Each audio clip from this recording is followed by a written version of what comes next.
টি-20-র wicket নিয়ে যা বললেন টাইগার অধিনায়ক। ওয়ানডে সিরিজে ওয়েস্ট ইন্ডিজের বিপক্ষে ধবধোলায় হয়েছে বাংলাদেশ দল। ৩ হারে সিরিজে হোয়াইট ওয়াশ হয়েছিল টাইগাররা। সেই হতাশা কাটিয়ে লিটন দাসের দল টি-20 সিরিজে ক্যারিবীয়দের মুখোমুখি হতে যাচ্ছে। আগামীকাল রোববার থেকে শুরু হতে যাওয়া টি-20 সিরিজের সবকটি ম্যাচই হবে সেন্ট ভিনসেন্টে, যেখানে বাংলাদেশের টি-20 বিশ্বকাপ খেলার অভিজ্ঞতা রয়েছে। যদিও সেন্ট ভিনসেন্টের আর্নেস ভ্যালে গ্রাউন্ডে বিশ্বকাপে রান খরা দেখা গিয়েছিল, তবে টাইগার অধিনায়ক লিটন মনে করছেন এবারের উইকেট ভিন্ন। ম্যাচের আগের দিন বিসিবির প্রকাশিত ভিডিওতে তিনি বলেছেন, বিশ্বকাপে যে উইকেট ছিল আর এখন যে উইকেট আছে তার মধ্যে একটু তফাৎ আছে।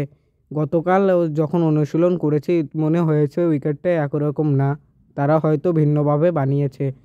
ম্যাচের আগের দিন অবশ্য মাঠের অনুশীলন করতে পারেনি বাংলাদেশ দল, কেননা সেন্ট ভিনসেন্টে বৃষ্টির কারণে ক্রিকেটাররা মাঠেই নামতে পারেনি। ফলে অনুশীলন না করে মেহেদী লিটনের টিম হোটেলে ফিরতে হয়েছে। তবে অধিনায়ক লিটনের আশা খেলার মধ্যে রয়েছেন ক্রিকেটাররা, যে কারণে খুব একটা সমস্যা দেখছেন না।